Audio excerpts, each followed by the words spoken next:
Hi, it's Andy, and today I'm bringing you my October wrap-up.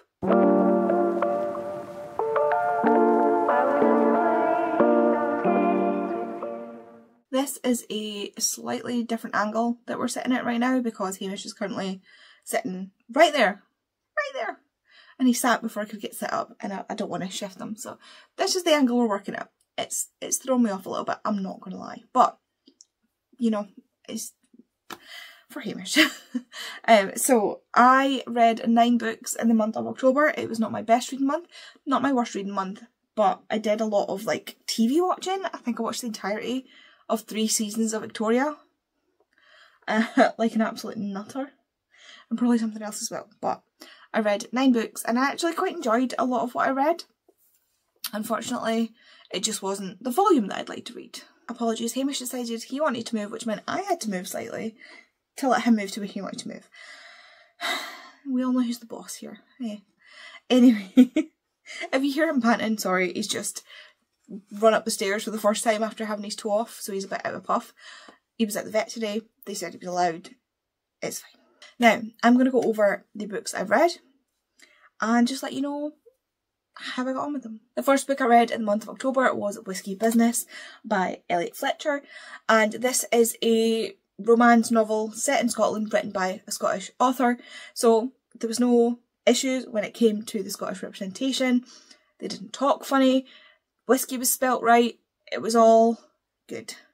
And honestly, I did enjoy this, and I would read more from this author, but it wasn't necessarily the best thing I've read. Like, it's not particularly stuck in my memory, which is unfortunate. I did really enjoy it at the time, but yeah, like I say, I've been in a bit of a slump, so my reading this month has been affected by it, which means I didn't quite enjoy it as much as I was hoping. The next thing I read was The Book of Doors by Gareth Brown. This book I really wasn't sure if I was going to like. When I first heard about it, I was like, that sounds interesting, but I don't like fantasy, so I decided not to pick it up. And then I met Gareth Brown at an AG West event, and he was so lovely, and he's a Scottish author, and I was like, do you know what, I'm going to give it a try. Even though I'm not a fantasy reader, I am going to give it a try, and I absolutely loved it. It was a 5-star. I think it might have been my favourite book of the month, which is shocking to me, considering a book that I thought was going to be my favourite of the month is also on this wrap-up. But yeah, I absolutely love this. It's more of an urban fantasy than it is a portal fantasy or a high fantasy. Like, it's like a, I don't know what classifies as a portal fantasy, but like, they can go through doors to other places, but not fictional places, just like other places on Earth, as long as they know what they look like. So there's a very particular way the magic works in here. So there are magical books in this world, and each magical book does a different thing. So the Book of Doors allows you to walk through a door to just about anywhere, really, as long as you can picture it in your mind. There's other books like the Book of Luck, which gives you good luck, the Book of Shadows, which allows you to like melt into the shadows, loads of different books, and there are people who want to collect these books, want to find these books, and they will stop at nothing, they will kill to do that. And our main character not accidentally comes across the book, she gets left the book by this man who comes into the store she works in, the book and coffee shop that she works in. And so she gets embroiled in this, and I cannot even talk about this book without spoiling it, because this book is like, there must have been one of those walls with like the red string, because the way this is all woven together through different timelines, like we see different memories and stuff like that, like the way this has worked together is unreal. Like, I did not see any of that coming because I didn't know what to expect, to be fair. I went into this with no expectations, and honestly just throwing yourself into it is probably the best way to go. I love this. The way, like, honestly, I can't, because I will ruin it for, but yeah. If you like sort of thriller-esque, urban fantasy, twisty, I don't even know who I would recommend this to. I just loved it so much. The next book I read was Loving Romeo by Laura Pavlov. This is the first in a series, a Magnolia Falls series, and this is about a boxer who owns a gym who's kind of like the wrong side of the tracks type guy, and the sort of town's family, like, you know, the big, oh my god, what they call it, like the socialite level, like, politician's daughter. So, like, she is the daughter of, like, the local politician, and, like, he's big money, big status, that sort of thing. So, like, but she comes back to town after finishing her degree, and she wants to open a coffee shop, and so she does, and it is right next to his gym. And they have, like, this weird, this is actually more like an enemies to lovers than most things, because something happened in Romeo's past that he blames her family for, and he hates every single member of her family indiscriminately. He hates them all. He hates the family. He doesn't want anything to do with them. All of his friends hate the family. Like, it is a whole thing. And yet Demi herself is such a kind and warm-hearted person, and he starts to realise that maybe she doesn't know what her family did. And they end up growing closer. There's this high stakes with this fight that he is about to get into because he's been challenged by this boxer, and it's a whole thing. And in the end, this is kind of just like a mid-level book. There was something that, oh my god, I ranted about this in my vlog. There was something that the author put in here that I was like, this is the dumbest thing I've ever read, because it just, if you've watched the vlog and you've seen the rant, you know. If you know, you know. But yeah, I enjoyed this. I enjoyed the characters. I found myself thinking about the characters afterwards, which is why I want to continue the series. But all in all, again, it's not anything earth-shattering. And then I read what was my most anticipated book of the month, and that was The Map of Bones by Kate Moss. This is the most gorgeous book, honestly. It is absolutely stunning. Look at that foiling. It is so shiny. This is the fourth book in this series, but it's also like, it's a series of 4 standalones. Like, they can be read as standalones, but there is an overarching epic to them. So this follows the Joubert family, and it is called the Joubert Chronicles for that reason. And so each book follows a different generation of the family. So, like, we've got different generations of the family, which is why it can be read as a standalone.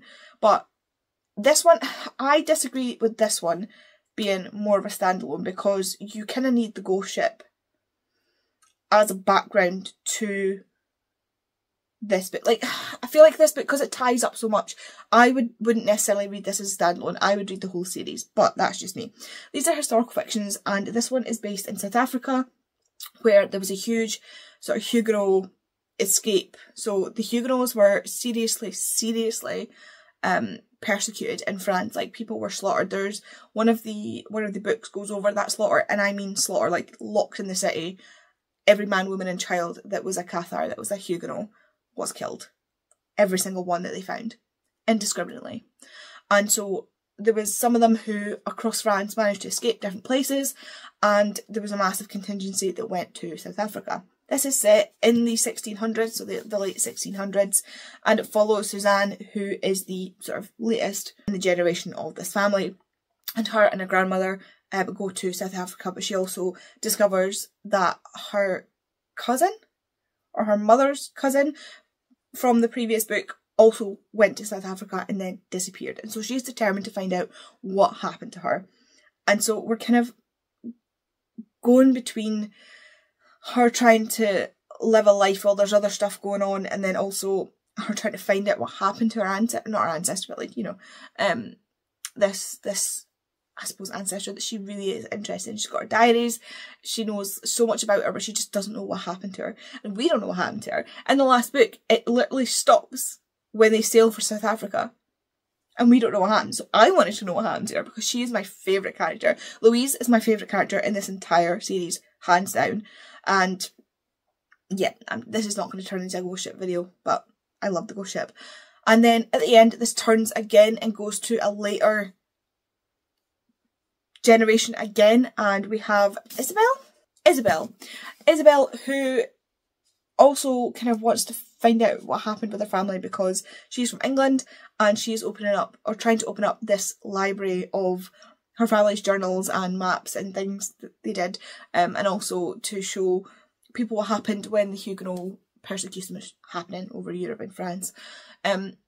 that was the only thing that kind of threw me off a little bit about this book, was that it kind of suddenly changed to Isabel and there was no filtering in the way that Kate Moss usually does. Like, normally she's really, really good at mixing these stories, but this one just felt a little bit too clunky compared to the others. I still loved it. Like, it was still one of my favourite books of the month, but it was just not the same quality as the previous one. But that might also be because the previous character was my favourite character, so I don't know. I really love this. I love the series. I cannot wait to reread it and just get the full scope in one kind of go. Kate Moss is one of my favourite authors, we all know this. And I'm just rambling at this point. Next, I read The Song of the Cell by Siddhartha Mukherjee. This is a non-fiction based around cell biology and genetics. Now this is very niche to me. My speciality when I did my degree was in genetics and biology, forensic biology. That was where my sort of passion lay in the field.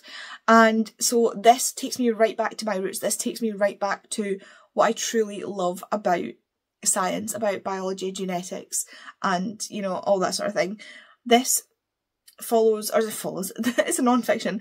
This is the author's kind of, not even necessarily, there's like a mix of a biography in there talking about his work, because he's a very prominent cell biologist and oncologist, and so he's worked on a lot of these studies and a lot of these breakthroughs that we get, especially when it comes to different cancers. So blood cancers, bone cancers, those are his kind of wheelhouse.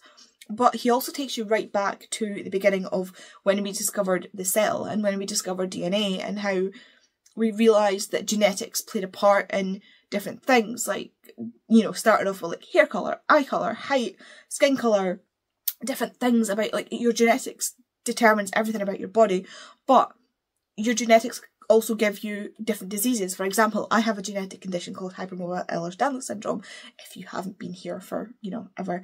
And that has a genetic component, although we don't know what the genetic component is. That's still being studied. There are 13, maybe 14 types of EDS, and all but one, my type, have genetic markers that you can read and say, you've got this type of EDS. Mine doesn't. It has to be clinically done. And so he, like I say, he specifically looks mostly at cancers, but he does also have an interest in other genetic diseases, because it all comes down to, you know, everything comes down to genetics in your cells. And honestly, this was absolutely fascinating to me. I don't think this is necessarily layman friendly. There's a lot of discussion about studies and a lot of discussion about there's a lot of jargon and stuff like that. So I don't feel this is a layman friendly book, but for somebody who is interested in genetics, cell biology, cancer genetics, cancer studies, disease studies through genetics, I think this would be a fantastic read for you. I just don't think that, you know, if you don't have that background, I don't think this is that kind of friendly. And then finally, I managed to read Spyglass. This is the last in the Glass trilogy, and if you saw the live show, you will know that I did not have the best time with this. Up until the last, what was it, like 100, 150 pages, I was loving this. This was on par to be my favourite. This was on par to be a 5-star. And then something happened and I just knew. Like, I said to Tori I wanted to rip out the last bit of the book and pretend that it just didn't happen. It just set me off. It just hit a nerve that I didn't want to continue on, but I finished it. I really enjoyed it. The ending, like I say, kind of ruined the whole experience for me. Next, we're going back to the study series for Yelena's next trilogy, and I'm excited to be back with Yelena again. Hopefully we're not going to have the same thing repeating again, like with this one. But also, I don't think I was in the headspace for this, but, you know, I won't say it because Vicky will hate me, but it's done, it's finished. This is probably, I don't even know how to feel, because the first, like, majority of it was like my favourite in the series, and then there's that last bit just ruined it for me, and there was just, yeah, I don't know. If you want to see my full thoughts, go to the live show. Next, I read Wild River by Laura Pavlov. This is the second book in the, what's it called again? Magnolia Falls series. And this follows River, who is Romeo's best friend. And he is a lawyer, but he's also Like, I don't know if like bad boy is like bad boy player, fuck boy, like he is like, he never settles down. He's always with a different woman every night. He doesn't let them stay over. He doesn't attach himself to anybody. And he is fine with that. But then his friend who runs the local bar has a stroke and gets rushed into hospital, and his daughter Ruby Rose comes to look after the bar. Now, she escaped Magnolia Falls and she does not want to be back there, and she especially does not want to be around someone like River. But unfortunately, they're kind of thrown together time and time again. They live next to each other. Like, it's a whole thing. I enjoyed this book more, I think, than Loving Romeo. River's life and Ruby's lives are so much more complicated and have so much more scope to them, or they're written with so much more scope to them. And also there was not the idiotic AMA thing that happened in this. Anyway, I definitely preferred Ruby and River to the other two. Again, Ruby doesn't want anything to do with River. She really, really dislikes him. And she's struggling a lot with her family because her mum is awful. Her family are awful, except her dad, who's the one that's had the stroke. And, you know, she's really worried about him.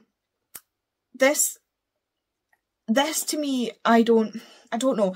It felt less like a romance and more like a contemporary. Like, it's marketed as a romance, but there was so much more else happening, and I don't think the romance got its page time well enough. Like, I don't think they were established well enough to kind of be fully happy with the couple.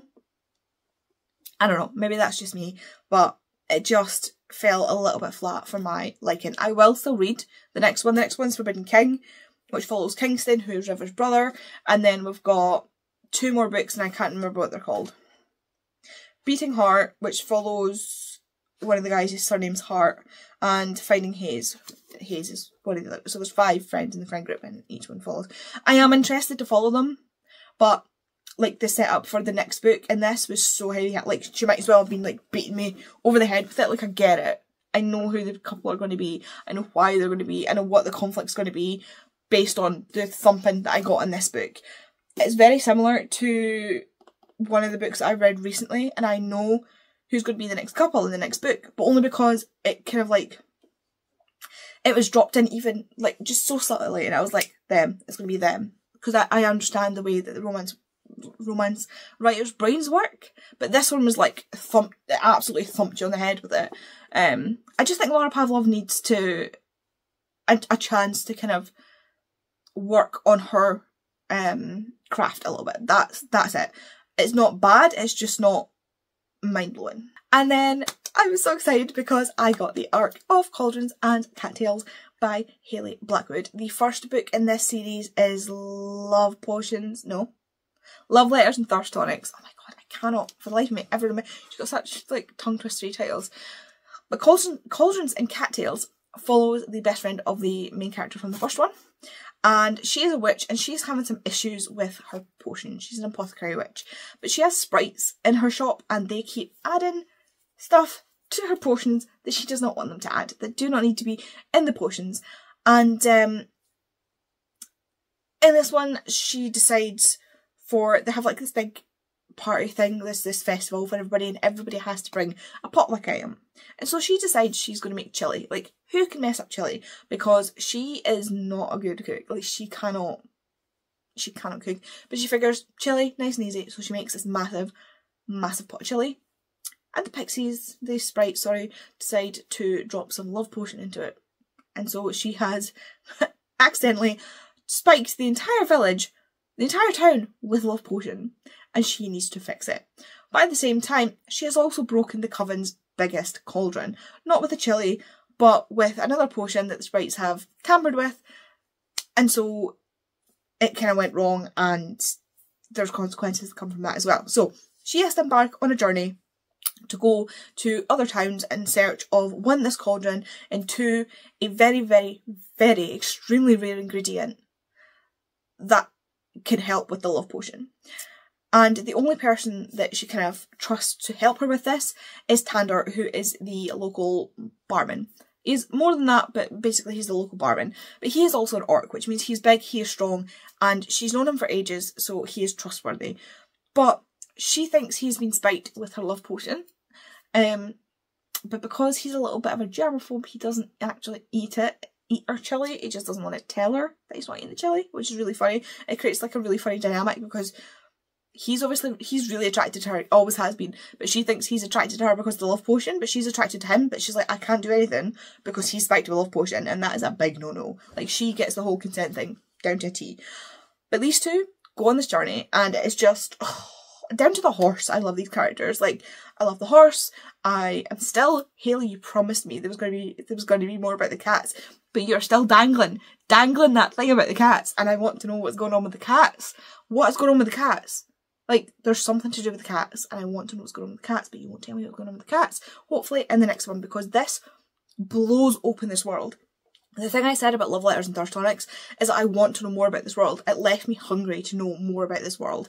And Cauldrons and Cattails does an excellent job of just really, like, it helps that they go on a journey through these different villages and towns, but the way it opens up the lore of the world and the creatures and, oh, the magic. I absolutely love this book. Was this maybe my favourite? No, I think books... This might be my favourite of the month, but I don't physically have a copy, so yeah, I cannot wait. I should order a copy. I need to order a copy now that I've been paid. But honestly, I'm loving this, and I can't wait for the next one, and it's going to be such a long wait. And lastly, in the month of October, I read Kindling by Bonnie Wood. This is another book set in Scotland, another romance book set in Scotland. It is a very autumnal book, as you can see, so I really, really, really wanted to get it done in October, because November's kind of leaning more into, like, starting to wind into Christmas, so I wanted to get, like, my autumnal books done as much as I could in October. And so this book I kind of forced myself to read because I've been so apprehensive about this book.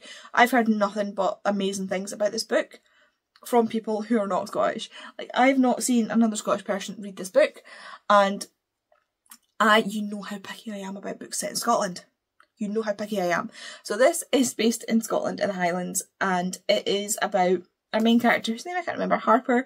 She is actually from Manchester, and she's just gone through a horrible breakup, has been made redundant, and she wants to escape and go somewhere that is totally different from Manchester. So she ends up in the Highlands, and things go horribly wrong, and so she ends up staying at this cabin that Fraser has built. It's more like a shed. It's not even, like, cabin's a bit, you know. It is by no means luxurious. It doesn't have hot running water. It doesn't have Wi-Fi. It is very, very basic.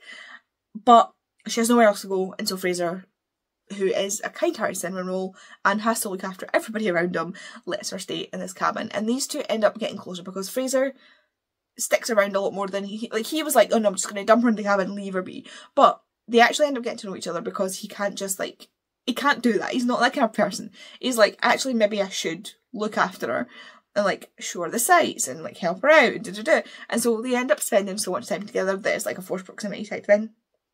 I love these two. This book, actually, I really, really liked this book. There was no dodgy speech. There was no proclaiming that Whiskey with an E was from Isla. Like, I was really, really good. I loved the characters. I can see set up maybe for more characters, but she managed to have LGBT characters. We have a non-binary character. We have a lesbian couple. We have another bisexual character. We have Harper's bisexual character. And Fraser's just like, cool. Like, he doesn't care. There's no even thought of him being slightly bothered about it in any way. He's just like, okay, cool, my sister's a lesbian. Like, he doesn't have this whole complex that some men can have where he's like, oh, well, you know. If you're a bisexual woman, you understand what I'm saying, is all I'm going to say. I'm just shuggling the table there, sorry. And so, Fraser is honestly one of my favourite male love interests. He's such a cinnamon roll and he's so funny, but he's also got a lot of mental health struggles on his own. These two, I actually really, really like these two. Are you okay, Hamish? He's just being a menace. Yeah. For a book set in Scotland, I really enjoyed it. And it's funny because for a book set in Scotland, it wasn't, like, heavy set in Scotland. Like, it could have been anywhere. And it was just nice and subtly, like, dribs and drabs of like Scottish culture and stuff like that, and I really enjoyed that. Like, it doesn't need to be overtly in your face that this is Scotland, but if you're going to write Scottish characters, don't write them with stupid accents that come from all over the place, despite this, except this one place that you've pinpointed on a map that they are in. And like, yeah, no, I really enjoyed this. This was very similar to Whiskey Business. Whiskey Business also could have been set anywhere, but it was just happened to be in Scotland, and it was a contemporary romance. So I really enjoyed that. I capped each end of the month with those types of romances, and I really enjoyed it. This is also like a low level, like both of them really are quite low level smut. So like, if you're not big into like open door romances, these are good. There is still description, but it's not like laid on thick, if you know what I mean. There we go. Those are the books I read in the month of October.